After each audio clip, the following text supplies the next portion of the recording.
Bienvenue dans ce nouveau billet de la Bourse sans stress numéro 96. Je voudrais commencer déjà par remercier tous ceux qui nous suivent sur notre chaîne donc YouTube La Bourse sans stress. Je voudrais également vous rappeler comme quoi vous avez la possibilité de vous abonner, d'appuyer donc sur la clochette pour recevoir toutes les notifications et également de poster un commentaire. Alors je voudrais également remercier Marc. Alors je remercie tous ceux qui ont posté des commentaires sur la vidéo de Mickaël donc la semaine dernière et remercier Marc qui nous a marqué quelque chose effectivement qui est important, où effectivement notre chaîne est sous-cotée, c'est-à-dire on apporte beaucoup de valeur ajoutée, on donne beaucoup d'informations et on n'a pas tellement de nombre de vues qu'on pourrait le souhaiter. Alors parlez, faites-nous de la publicité, de la communication, ça nous permettrait d'avoir un nombre de vues un petit peu plus important et un nombre d'abonnés un petit peu plus important aussi, voire beaucoup plus important. Est-ce que nous en sommes donc le 22 avril 2022? Cette semaine, il s'est passé quelque chose d'important. Le SP500 et les autres indices, on verra aussi, mais le SP500 a baissé de 2,6%, j'arrondis. Ok. Les taux donc sur 10 ans TNX a fait un plus haut de 3 ans. Bon, donc là c'est en rapport directement avec l'inflation, en perspective. L'énergie a fait un plus haut, donc XLE a fait un plus haut de 4 ans.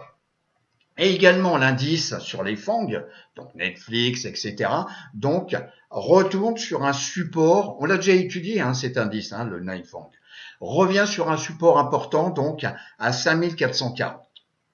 Et puis, GLD clôture donc sur sa moyenne mobile 50D. Alors, petite information, donc la dernière fois où on a eu les taux hypothécaires, donc sur 30 ans, on va voir ça juste après, donc au-dessus des 5%, que le pétrole était au-dessus de $75 et que également les taux d'intérêt avoisinaient les 3%, on a eu ce qui s'est passé, souvenez-vous, en fin d'année en 2018, où on a eu une forte chute des marchés financiers. Mortgage Gage, on a dépassé les 5%, donc sur 30 ans. Donc il y a peut-être un signe, c'est pas le signe noir, mais faites quand même attention. On voit bien comme quoi on a bien retracé dans tous les cas vendredi pour cette fin de semaine. Également, alors là c'est un retour sur le passé. On vous parle alors un petit peu plus, on parle beaucoup du conflit en Ukraine et en tous les cas de tout cœur avec eux. On voit comme quoi on nous reparle du Covid, du confinement. Alors pour l'instant, ça se passe en Chine. Mais rappelez-vous, ça s'est passé d'abord en Chine, avant que ça se produise en Europe, en France. Et je pense que il faut se rappeler de ce qui s'est passé et comment on l'a vécu. Je dis pas comme quoi on va être confiné de nouveau, mais on risque d'avoir un nouveau stress. Et ce nouveau stress est généralement une porte ouverte sur des nouvelles opportunités. Je m'expliquerai juste après. Mais en tous les cas, on a bien vu comme quoi il y avait certaines technologies, comme le chat vidéo, le gaming, beaucoup de consoles Nintendo ou PlayStation ont été vendues au début du premier confinement parce que les gens ils avaient besoin de s'occuper. Et donc il faut se rappeler de ça et puis également observer parce que il faut utiliser ça comme opportunité. Et c'est ce qu'on vous apprend avec Mickaël. Il y a des opportunités donc à saisir. De plus, pour ceux qui suivent la formation donc option, on leur a mis une nouvelle vidéo donc concernant un petit peu l'étude des marchés et tout. C'est pas de la boule de cristal, mais en tous les cas, une information comme quoi on peut montrer comme quoi le hasard n'existe pas forcément. Voilà. Sur ces opportunités possibles, je dis pas comme quoi ça y est, on va rentrer dans le confinement, etc. Mais le marché chinois est toujours précurseur et entre autres sur le Covid. Donc, par exemple, Zoom, plateforme donc de chat, de gaming, donc le jeu électronique, etc. Par exemple, le streaming, Netflix est en train de fortement baisser. Je dis comme quoi il y a des opportunités à suivre. Gambling, les jeux d'argent. Et puis, Le sucre. Bah oui, le sucre. Parce que effectivement, le sucre, c'est un peu comme le chocolat si vous voulez. Mais là, on parle du sucre. Bah oui, effectivement, manger les gâteaux, des bonbons, tout ça, c'est l'industrie du sucre. Ok. Et puis généralement, en cas de doute, souvenez-vous, il y a eu des péripéties comme ça où les gens ils stockaient à fond le sucre. Ok, au cas où, la peur. Alors regardez, justement, ça c'est un futur sur le sucre, donc SBA. Donc là, on voit comme quoi depuis fin 2021, on repart vers le nord, ok? Et on joue ici avec la moyenne mobile 50. Alors, il y a peut-être des opportunités sur le sucre ou en tous les cas sur des entreprises en relation avec des bonbons, des gâteaux, etc. Donc, suivez bien le sucre. L'or, on en a déjà parlé. Donc là, on est en bougie weekly. Je vous avais parlé, on vous avait expliqué comme quoi on avait la formation d'une tasse. On est toujours dans la zone des 180 $ pour GLD, donc qui est un ETF, donc ça fait 1800 $ pour l'once d'or. Donc c'est à suivre. L'argent, on est toujours dans un rectangle de congestion entre les mêmes valeurs que on vous a données il y a 15 jours, ce sont toujours les mêmes. Alors les secteurs et les sous-secteurs que je suis. Donc, on retrouve toujours classé sur 6 mois en termes de performance, on a toujours donc l'énergie et jusqu'au ici, donc au real estate, où on a, disons, 0% sur 6 mois. Tous les autres sont négatifs. Le pire étant le retail, XRT. C'est une industrie. XHB, donc c'est pareil, construction de maisons, etc. Tous négatifs. Concernant cette semaine, on voit comme quoi XLE a fortement baissé, 4,6%, j'arrondis. On a également ici XRT, donc pratiquement moins 4,50 aussi. Et puis, on a XLP, les staples, qui se maintiennent avec 0,51%. En cas de doute, de forte baisse, généralement, au début, donc les staples se maintiennent, et là, il s'est quand même bien maintenu. Et puis, on a également donc la santé qui a bien baissé, les utilities aussi. On a le real estate, donc, qui s'est bien maintenu avec 1% donc de gain sur une semaine. Sur le mois, vous voyez comme quoi XLP donc a bien progressé sur un mois, ok. On a XLU aussi, alors que l'énergie a baissé pas moins de 1%. Et puis le real estate également. Alors peut-être un sous-secteur à suivre, peut-être, ok. On retourne donc sur les graphiques. Ici, on est en bougie mensuelle, donc concernant le SP500, SPX. Donc je vous rappelle, donc les bandes de Bollinger, ma moyenne mobile 17 mois, et on voit qu'à la clôture vendredi, on vient clôturer donc à 4271 points, et on clôture pile poil sur la moyenne mobile 17 mois. Alors, le mois n'est pas fini. Donc, je répète, le mois n'est pas fini. Donc, il faudra attendre donc le 1er mai pour pouvoir valider comme quoi on est toujours assis sur cette moyenne mobile 17 mois ou est-ce qu'on l'a cassé.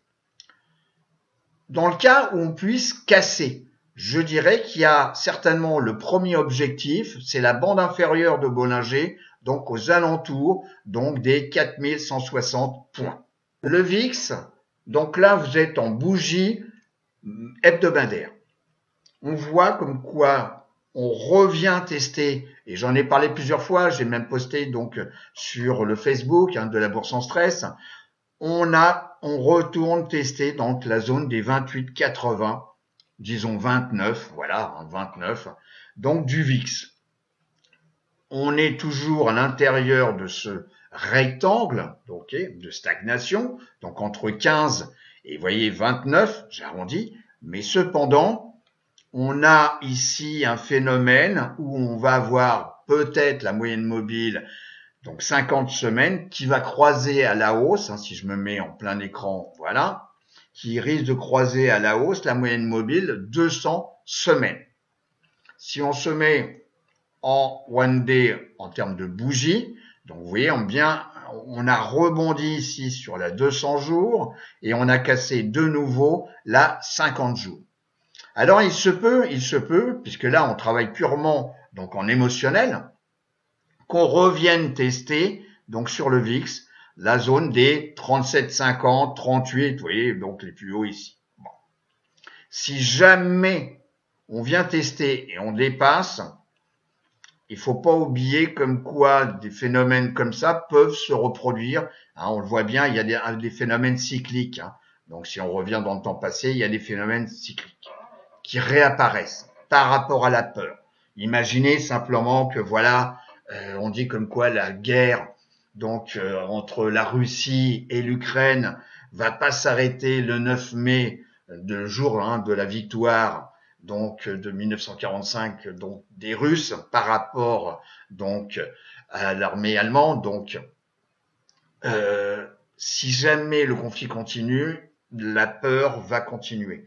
Si l'inflation continue à monter, et elle est partie pour monter franchement, s'il y a un resserrement monétaire de la part de la Fed, donc là, effectivement, on va avoir des éléments d'inquiétude pour les marchés. Donc, on risque d'avoir le VIX qui va monter.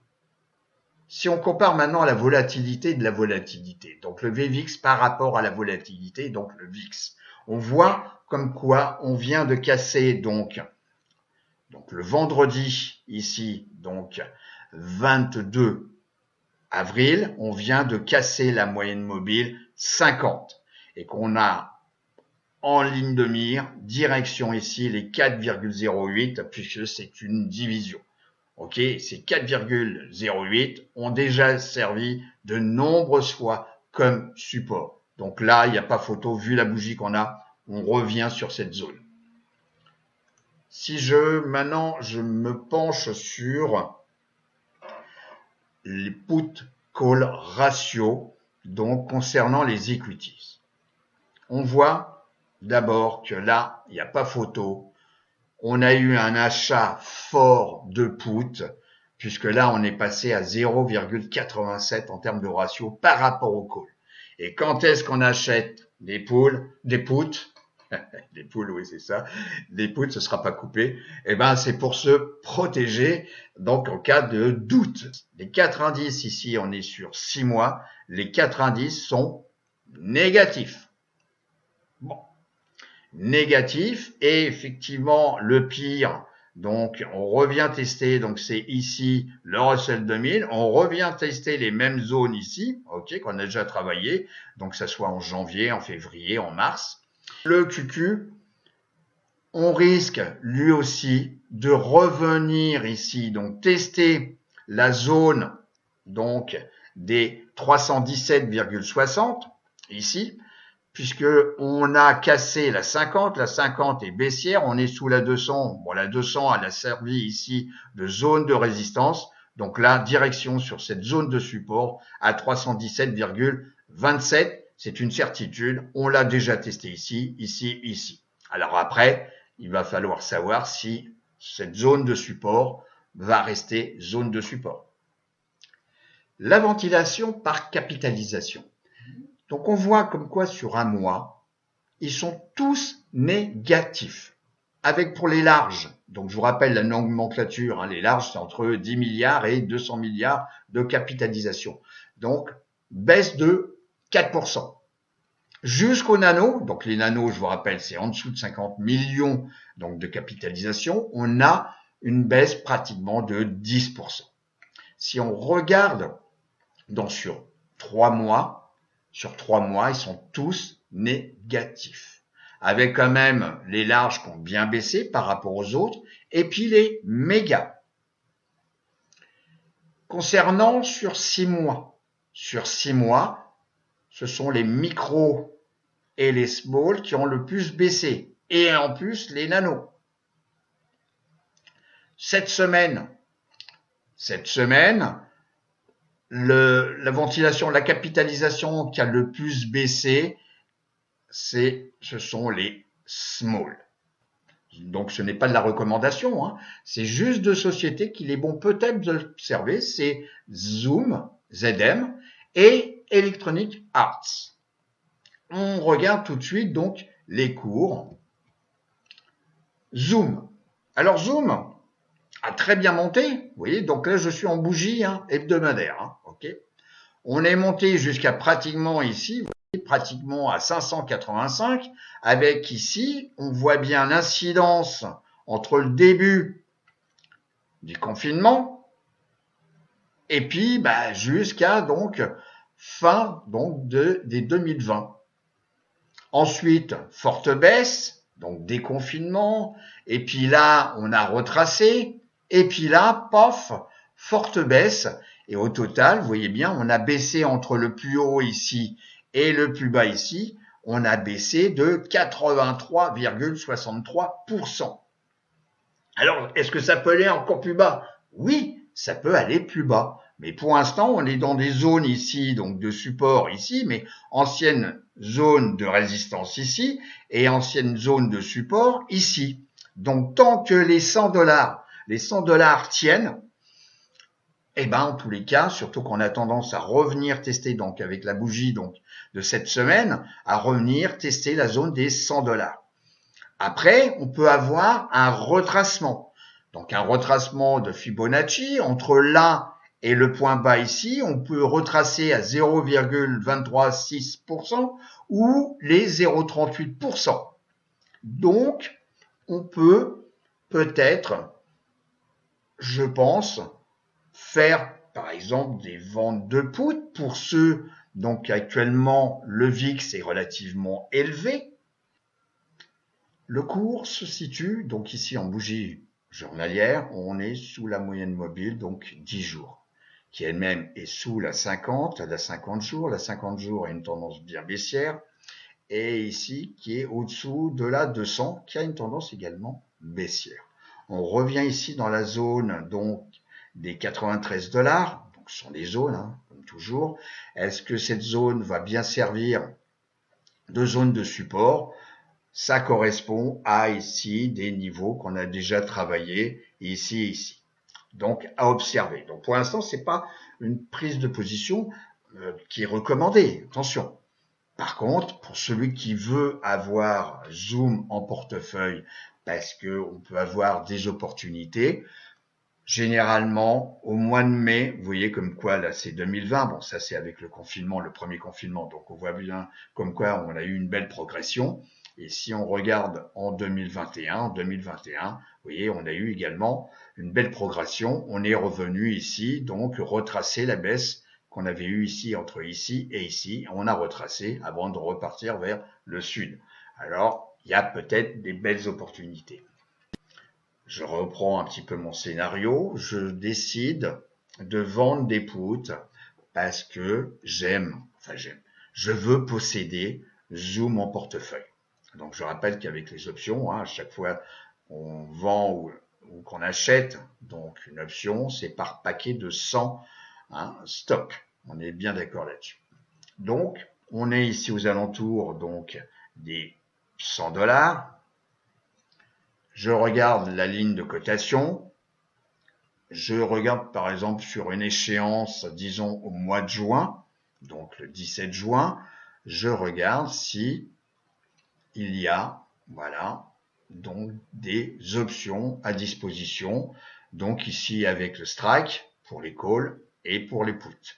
Ici on a l'open interest, j'en ai déjà parlé un sacré paquet de fois, ok.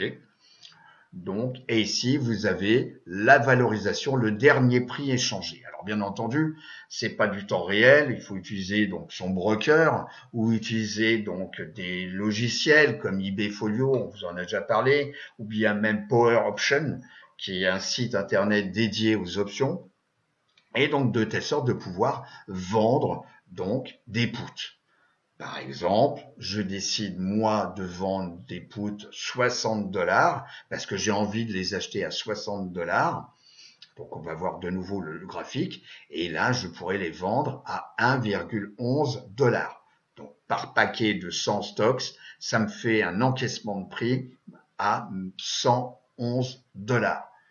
Donc 60 $, vous voyez, ça correspond à ici 60 $. Donc si j'ai envie de les acheter à moins cher, eh ben ça fait partie ici des moins chers que le cours a été. On a démarré ici dans la zone des 60 $.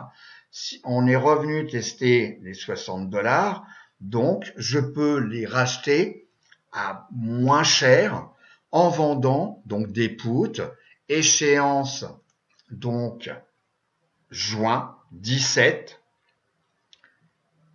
et ici le strike 60 et en encaissant donc 1,11 $ et avec la volatilité actuelle. C'est-à-dire que si jamais pour le même strike, si le cours ne change pas, mais que la volatilité, elle, monte, eh ben, je vais encaisser une prime encore plus importante. Électronique, gaming et multimédia. Donc ici, sur industrie, vous mettez jeux électroniques.